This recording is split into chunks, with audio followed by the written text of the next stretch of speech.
Halo, kali ini kita udah sampai nih di topik teori peluang. Nah, topik peluang ini itu nggak kalah pentingnya dari topik-topik yang lain. Karena apa? Karena di materi ini itu sangat banyak banget penggunaannya. Contohnya, bisa untuk memperkirakan cuaca, kemudian untuk belajar asuransi, ataupun buat modal kamu belajar investasi. Nah, tapi nih ya, sebelum kita belajar mengenai apa itu peluang, kita akan belajar dulu mengenai konsep dasar seperti apa itu percobaan, ruang sampel, dan titik sampel.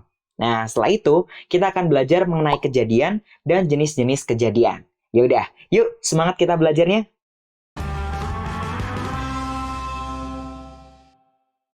Pada materi peluang, kamu tuh bakal sering banget dengar kata percobaan. Nah, percobaan di sini itu punya arti suatu tindakan atau kegiatan untuk memperoleh hasil tertentu. Contohnya ya bisa apapun, tapi paling sering nih percobaannya adalah pelemparan uang koin atau pelemparan dadu. Nah, tapi bisa juga nih contohnya adalah pengambilan kartu atau pengambilan bola. Bisa juga percobaannya adalah mencari pasangan tempat duduk. Pasangan tempat duduk ya. Dan masih banyak lagi nih contohnya. Oke, kalau kita mau melakukan percobaan, ya pasti kita pengen tahu dong ya hasilnya itu apa. Nah, semua hasil yang mungkin dari suatu percobaan itu disebut sebagai ruang sampel. Sekali lagi nih ya, himpunan semua hasil yang mungkin dari suatu percobaan disebutnya ruang sampel. Nah, biasanya nih ruang sampel itu disimbolkan dengan huruf S. Oke, contohnya seperti ini nih. Misal kita melakukan percobaan melempar satu uang koin. Maka kemungkinan yang akan muncul apa aja tuh? Ya bisa muncul sisi angka atau munculnya itu sisi gambar. Nah, kemungkinan munculnya sisi angka atau munculnya sisi gambar inilah yang disebut dengan ruang sampelnya. Bisa kita tuliskan seperti ini nih. Atau boleh kita singkat juga ya. Misalkan huruf A untuk mewakili sisi angka dan huruf G untuk mewakili sisi gambar. Nah, kamu juga harus ingat nih, karena ruang sampel itu merupakan himpunan, maka ditulisnya itu menggunakan tanda kurung kurawah. Gitu ya. Nah, terus nih ya, setiap anggota dari ruang sampelnya itu disebut sebagai titik sampel. Dalam hal ini berarti banyaknya titik sampel pada percobaan ada berapa? Ada 2. Bisa kita tuliskan seperti ini nih. NS sama dengan 2. Nah, sekarang kamu coba jawab ya. Tentukan ruang sampel dari percobaan pelemparan satu dadu bermata 6. Jawabannya yang A. Pada percobaan pelemparan sebuah dadu bermata 6, maka hasil yang mungkin terjadi itu ya bisa muncul mata dadu 1, 2, 3, 4, 5, atau 6. Sehingga itulah ruang sampelnya. Nah, kalau kakak tanya nih, berapa sih banyak titik sampelnya? Ya berarti banyaknya titik sampelnya itu ada 6. Gitu ya. Nah, terus nih, kalau percobaannya berupa pengambilan satu kartu dari satu set kartu bridge atau kartu remi tanpa joker seperti ini nih. Kamu bisa tebak nggak? Berapa sih banyak titik sampelnya? Jawabannya ada 52. Jadi, pada satu set kartu bridge atau kartu remi tanpa joker, kartu ini tuh punya 4 jenis gambar. Yang penyebutannya mungkin bisa beda-beda ya, tapi umumnya ada sekop, keriting, hati, dan layang-layang. Nah, setiap jenis gambarnya itu terdiri dari kartu dengan angka 2 sampai dengan 10. Kemudian ada kartu Jack, Queen, King, dan As. Jadi nih ya, total tiap jenis gambarnya ada 13 kartu. Sehingga banyaknya satu set kartu remi atau kartu bridge itu ada 4 kali 13, sama dengan 52. Jadi titik sampel dari percobaan pengambilan satu kartu dari satu set kartu bridge atau kartu remi adalah 52. Gitu ya. Oke, kita lanjut lagi nih ya, ke soal yang relate banget sama kehidupan belajar online. Sebuah kelompok belajar online terdiri dari Adit, Bona, dan Tasya. Diketahui pemilihan ketua kelompok dilakukan secara acak. Jika S adalah ruang sampel dari percobaan pemilihan ketua kelompok, maka NS sama dengan jawabannya B. Nah, kamu bisa perhatikan ya, bahwa percobaannya adalah pemilihan ketua kelompok secara acak dari kemungkinannya, yaitu Adit, Bona, dan Tasya. Sehingga banyaknya titik sampelnya itu ada 3. Gitu ya. Gimana? Udah lebih paham ya mengenai ruang sampel dan titik sampel? Nah, terkadang nih, untuk mencari titik sampel, kamu bisa menggunakan bantuan diagram pohon atau tabel. Contohnya nih, yang menggunakan diagram pohon. Misal pada percobaan pelemparan 2 uang koin sekaligus. Maka kemungkinannya bisa seperti ini. Koin pertama itu bisa aja muncul angka atau muncul gambar. Nah, kalau koin pertamanya ini muncul angka, maka koin keduanya bisa muncul apa? Bisa muncul angka atau gambar juga. Berarti titik sampelnya ada angka-angka dan angka gambar. Nah, penulisan dalam bentuk ini mengartikan bahwa urutan yang pertama itu menunjukkan sisi yang muncul di koin pertama. Sementara untuk urutan yang kedua menunjukkan sisi yang muncul di koin kedua. Jadi nggak boleh ketukar-tukar ya. Oke, lanjut nih. Kalau misalkan koin pertamanya itu ternyata menunjukkan sisi gambar, berarti koin keduanya gimana? Berarti koin keduanya bisa aja muncul sisi angka atau gambar juga nih. Oke, berarti titik sampelnya ada apa? Ada gambar angka dan gambar-gambar. Nah, kalau menggunakan tabel, jadinya seperti ini nih. Yang baris untuk kemungkinan koin pertama, kemudian yang kolom untuk kemungkinan koin kedua. Atau boleh sebaliknya juga. Yang penting harus konsisten. Gitu ya. Nah, berarti sekarang kita bisa tuliskan tuh ruang sampelnya. Yaitu ada angka-angka, angka gambar, gambar angka, dan gambar-gambar. Dan banyaknya titik sampelnya ada berapa? Ada 4. Gitu ya.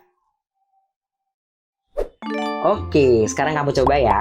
Berapa sih banyak titik sampel pada percobaan pelemparan 3 koin identik sekaligus? Jawabannya yang B. Nah, kita bisa mencari titik sampel pada percobaan pelemparan 3 koin identik sekaligus dengan menggunakan diagram pohon atau tabel.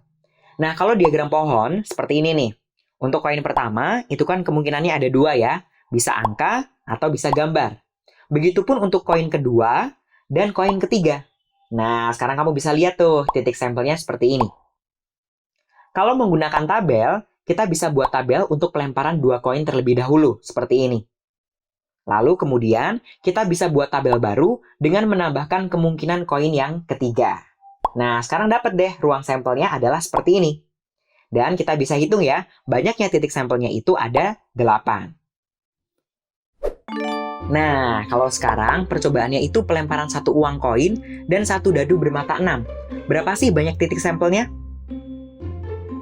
Jawabannya 12. Kita bisa mencari titik sampelnya menggunakan diagram pohon seperti ini nih. Atau menggunakan tabel seperti ini. Dan kita peroleh ruang sampelnya itu ada angka, kemudian mata dadu 1, angka, kemudian mata dadu 2, seterusnya sampai dengan gambar dan mata dadu 6. Berarti banyaknya titik sampelnya bisa kita hitung tuh. 2 kali 6 sama dengan 12. Oke, kita coba sekali lagi nih ya. Kalau pelemparannya itu 2 dadu bermata 6 sekaligus, berapa sih banyak titik sampelnya? Jawabannya 36. Di sini kita bisa gunakan tabel untuk mencari banyaknya titik sampel. Pada baris pertama untuk titik sampel dadu pertama, kemudian pada kolomnya untuk titik sampel dadu kedua. Sehingga kita peroleh ya, ruang sampelnya dari 1,1 sampai dengan 6,6. Berarti banyaknya titik sampel bisa kita hitung tuh. 6 kali 6 sama dengan 36. Nah, terkadang nih ya, untuk menentukan banyaknya titik sampel dari suatu percobaan, kita tuh perlu menggunakan aturan pencacahan. Seperti yang udah kamu pelajari di topik sebelumnya ya, ada aturan permutasi dan ada aturan kombinasi. Nah, kamu harus ingat nih ya bedanya. Kalau permutasi itu memperhatikan urutan atau susunannya. Kalau kombinasi itu enggak ya. Oke, contohnya seperti ini nih. Dari 3 siswa, yaitu Adit, Bona, dan Tasya, akan dipilih 2 siswa untuk jadi bendahara dan sekretaris. Nah, kemungkinan pilihannya bisa seperti apa aja sih? Kemungkinan susunan pilihannya bisa seperti ini nih. Kakak akan sajikan menggunakan tabel. Kamu bisa lihat tabelnya ya. Dari percobaan pemilihan 2 siswa, untuk jadi bendahara dan sekretaris, diperoleh titik sampelnya ada A, B dan ada juga B, A. Nah, A, B dengan B, A itu berbeda karena urutannya berpengaruh. Kalau A, B itu artinya Adit yang jadi bendahara dan Bonanya jadi sekretaris. Tapi nih, kalau B, A artinya Bonanya itu yang jadi bendahara dan Aditnya yang jadi sekretaris. Jadi, dari situ kita bisa peroleh tuh banyaknya titik sampel. Banyaknya titik sampelnya ada 6, gitu ya. Nah, karena urutannya ini diperhatikan, maka banyaknya titik sampel itu bisa kita tentukan menggunakan konsep permutasi juga, yaitu permutasi 2 dari 3. Nah, kalau kita hitung nih ya permutasinya, maka hasilnya itu akan sama dengan 6, gitu ya. Oke, kakak kasih contoh yang kedua nih. Misal dari 3 siswa tadi, akan dipilih 2 siswa untuk jadi anggota. Nah, susunannya bisa seperti apa nih? Susunannya bisa seperti ini. Nah, tadi kan percobaannya itu dipilih 2 siswa buat jadi anggota. Nah, tapi nih ya, tiap anggotanya itu nggak disebutin tugasnya jadi apa. Jadi mau jadi anggota 1 ataupun anggota 2, itu tuh nggak penting, sama aja. Karena yang terpenting, memilih 2 siswa buat jadi anggota. Gitu ya. Nah, sehingga dari kemungkinan-kemungkinannya ini tadi, anggota kelompok yang sama unsurnya itu dihitung 1 kali sebagai titik sampelnya. Jadi, A, B itu sama dengan B, A. Begitupun yang lainnya ya. Nah, karena A, B sama dengan B, A, maka penulisannya boleh juga kita tulis menjadi A, B seperti ini. Yang lainnya juga sama ya. Sehingga ruang sampelnya kita peroleh A, B, B, T, dan T, A. Dan berarti banyaknya titik sampelnya ada berapa? Ada 3. Nah, tadi kan kita udah tahu tuh ya, bahwa urutannya itu nggak berpengaruh, karena A, B sama dengan B, A. Sehingga kita bisa menggunakan konsep kombinasi, yaitu kombinasi 2 dari 3. Kalau kita hitung nih, hasilnya sama dengan 3, gitu ya. Oke, sekarang giliran kamu nih untuk mencoba latihan soalnya. Coba kamu kerjakan dulu ya. Jawabannya yang A. Nah, di sini kan akan dipilih 3 jeruk dari satu kantong yang berisi 5 jeruk.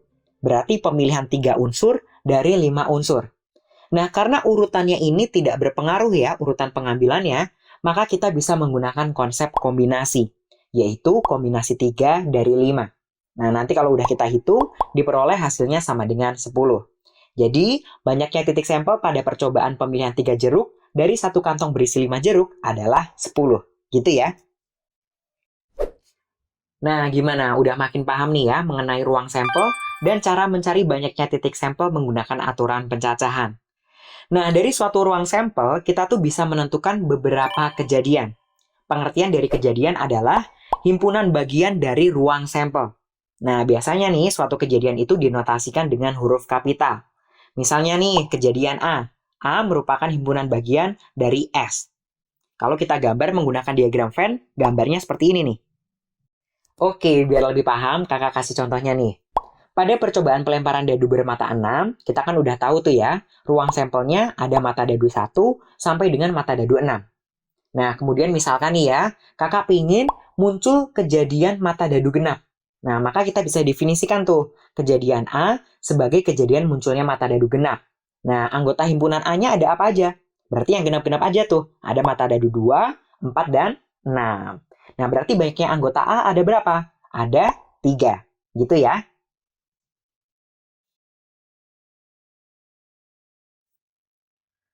Oke, selanjutnya kita akan belajar mengenai jenis-jenis kejadian. Nah, berdasarkan banyaknya kejadiannya, kejadian itu dibagi jadi 2, yaitu kejadian sederhana atau tunggal dan kejadian majemuk. Kejadian sederhana atau tunggal itu terdiri dari satu kejadian. Misal nih, pada percobaan pelemparan sebuah dadu bermata 6. Kita ambil contoh, A itu kejadian munculnya mata dadu kurang dari 3. Nah, kejadiannya hanya satu tuh, munculnya mata dadu kurang dari 3. Atau contoh lainnya nih, misalkan B itu adalah kejadian munculnya mata dadu ganjil. Kejadiannya hanya satu juga ya. Nah, sementara kejadian majemuk itu adalah 2 atau lebih kejadian yang terjadi secara bersamaan. Biasanya nih ya, pada kejadian majemuk, kalimatnya itu terdapat kata penghubung dan ataupun kata penghubung atau. Nah, untuk kata hubung dan itu menyatakan irisan dari beberapa kejadiannya. Sementara kata hubung atau itu menyatakan gabungan dari beberapa kejadiannya. Contohnya seperti ini nih. Misal ada kejadian C, yaitu kejadian munculnya mata dadu kurang dari 3 dan mata dadu ganjil. Nah, kejadian C ini terdiri dari 2 kejadian yang bersamaan nih, yaitu kejadian munculnya mata dadu kurang dari 3 sekaligus kejadian munculnya mata dadu ganjil. Nah, diagram Venn-nya seperti ini nih. Kalau kamu perhatikan, kejadiannya yang mana tuh? Yang kurang dari 3 tapi sekaligus ganjil. Nah, yang mana tuh? Kalau kamu perhatikan, berarti kejadiannya itu adalah kejadian irisan dari kejadian A dengan B, yaitu mata dadu 1. Gitu ya. Contoh lainnya nih, misalkan ada kejadian D, yaitu kejadian munculnya mata dadu kurang dari 3 atau mata dadu ganjil. Nah, kejadian D ini mirip sama kejadian C yang tadi tuh, terdiri dari 2 kejadian yang bersamaan. Cuma bedanya nih ya, pakai kata hubung atau. Nah, kalau kamu lihat di diagram Venn-nya, kejadiannya itu yang mana sih? Kejadian munculnya mata dadu kurang dari 3 atau mata dadu ganjil itu adalah gabungan dari kejadian A dan B-nya, yaitu munculnya mata dadu 1, 2, 3, atau 5. Gitu ya. Oke, selanjutnya kita akan belajar mengenai kejadian tidak saling lepas dan kejadian saling lepas.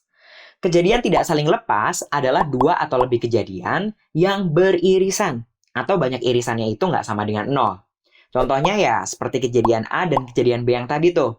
Kita bisa perhatikan di diagram Venn-nya ini ya, bahwa dua kejadian ini saling beririsan, atau tidak saling lepas.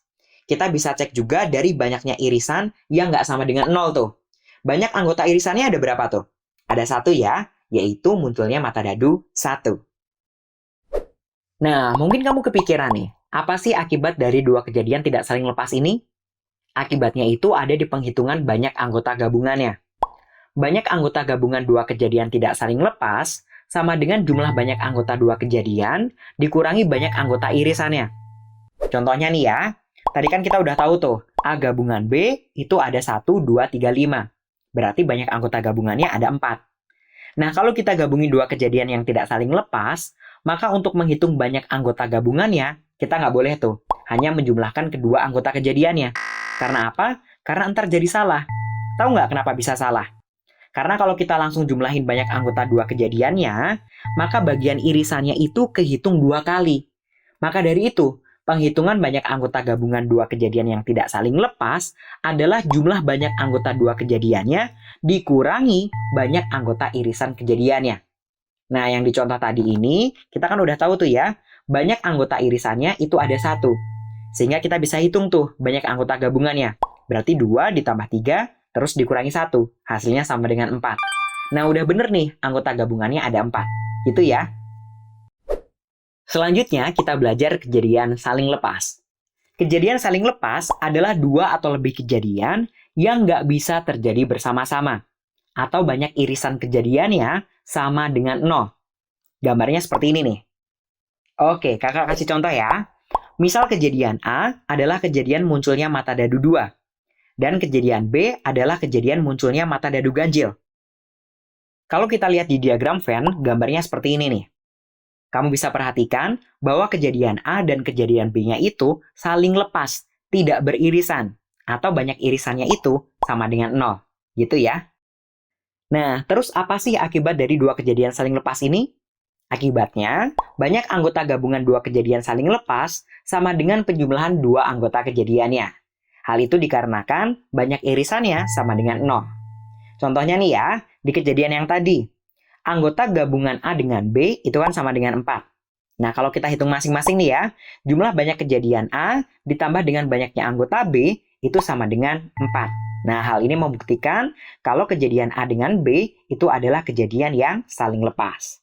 Jadi ingat nih ya, kejadian tidak saling lepas itu punya irisan. Akibatnya, banyaknya A gabungan B sama dengan banyaknya anggota A ditambah banyak anggota B dikurangi dengan banyak irisannya. Sebaliknya nih, kalau kejadian yang saling lepas itu nggak punya irisan. Akibatnya, banyak anggota A digabung B sama dengan penjumlahan dua kejadiannya. Gitu ya. Selanjutnya kita belajar kejadian komplement. Kejadian A komplement adalah semua kejadian yang bukan kejadian A. Notasinya biasanya menggunakan aksen atau tanda petik 1. Tapi bisa juga dinotasikan menggunakan pangkat C seperti ini. Nah, kalau di sini kita akan menggunakan simbol pangkat C seperti ini ya untuk menyatakan komplemennya. Contohnya seperti ini nih. Misal ada kejadian A, yaitu kejadian munculnya mata dadu ganjil pada pelemparan sebuah dadu bermata 6. Maka anggota A-nya apa aja? Ada mata dadu 1, 3, dan 5. Gambarnya seperti ini nih. Kamu bisa perhatikan ya, himpunan titik-titik sampel di luar kejadian A, seperti 2, 4, dan 6, inilah kejadian A komplemennya. Nah, kalau kita gabungkan kejadian A dengan kejadian A komplement, maka akan menghasilkan ruang sampelnya. Akibatnya nih, banyak anggota A, kalau kita tambah dengan banyak anggota A komplement, hasilnya akan sama dengan banyak anggota ruang sampelnya. Gitu ya. Nah, perlu kamu ketahui nih, hubungan antara kejadian A dengan kejadian A komplement ini bisa kita sebut juga sebagai kejadian lengkap. Karena gabungan kejadiannya sama dengan ruang sampelnya. Jadi kejadian lengkap itu adalah Gabungan dari beberapa kejadian yang hasil gabungannya sama dengan ruang sampelnya. Contoh lainnya nih ya, masih pada percobaan pelemparan sebuah dadu bermata 6 kok. Misal, kejadian A itu munculnya mata dadu lebih dari satu. Kemudian ada kejadian B, yaitu kejadian munculnya mata dadu ganjil. Nah, kalau kita gabungin nih ya, anggota A dengan anggota B-nya, maka hasilnya itu akan sama dengan ruang sampelnya. Sehingga nih, kejadian A dan kejadian B bisa kita sebut sebagai kejadian lengkap. Nah, yang terakhir nih, kita akan belajar mengenai kejadian yang pasti terjadi dan kejadian yang tidak mungkin terjadi. Kamu masih ingat kan ya, di awal tadi kakak menyampaikan bahwa kejadian itu merupakan himpunan bagian dari ruang sampelnya. Berarti kemungkinannya bisa seperti ini nih. Yang pertama, kejadiannya itu merupakan bagian dari ruang sampelnya. Contohnya ya seperti beberapa kejadian yang udah kita pelajari itu. Misalkan kejadian A, munculnya mata dadu ganjil. Gitu ya. Kemudian yang kedua nih, kejadiannya bisa sama dengan ruang sampelnya. Contoh nih, misal kejadian B, yaitu kejadian munculnya mata dadu kurang dari 10 pada pelemparan sebuah dadu bermata 6. Nah, karena mata dadunya itu semuanya kurang dari 10, maka anggota B ya sama dengan anggota ruang sampelnya, gitu ya. Sehingga kejadian B-nya itu pasti terjadi. Oke, berikutnya nih, yang ketiga. Bisa aja kejadiannya itu berupa himpunan kosong. Contohnya nih, ada kejadian C, yaitu kejadian munculnya mata dadu 7 pada pelemparan sebuah dadu bermata 6. Mungkin nggak sih muncul mata dadu pada pelemparan sebuah dadu bermata 6? Nggak mungkin ya. Berarti kejadian C-nya itu berupa himpunan kosong. Sehingga kejadian C ini tidak mungkin terjadi atau mustahil terjadi. Gitu ya. Nah, sekarang kamu coba deh. Berikut ini yang merupakan kejadian yang pasti terjadi pada pelemparan satu dadu bermata 6 adalah? Jawabannya yang B. Kejadian yang pasti terjadi jika anggota kejadiannya sama dengan anggota semua ruang sampelnya. Di soal kan diketahui itu ya, ruang sampelnya berarti mata dadu 1 sampai dengan mata dadu 6. Nah, untuk kejadian A, munculnya mata dadu lebih dari 1, berarti mulai mata dadu 2 sampai dengan mata dadu 6. Nah, karena anggota A-nya ini tidak sama dengan anggota semua ruang sampelnya, maka A ini bukan kejadian yang pasti terjadi. Sementara nih ya, kejadian B, munculnya mata dadu lebih dari 0, berarti mulai dari mata dadu 1 sampai dengan mata dadu 6. Nah, kejadian B-nya ini sama dengan ruang sampelnya. Maka kejadian B pasti terjadi. Gitu ya. Oke, jadi pada video kali ini kita udah belajar mengenai konsep dasar peluang. Nah, pemahaman ini tuh akan membantu kamu untuk mengerti konsep peluang yang akan kamu pelajari di video selanjutnya. Yaudah, yuk semangat nonton video selanjutnya.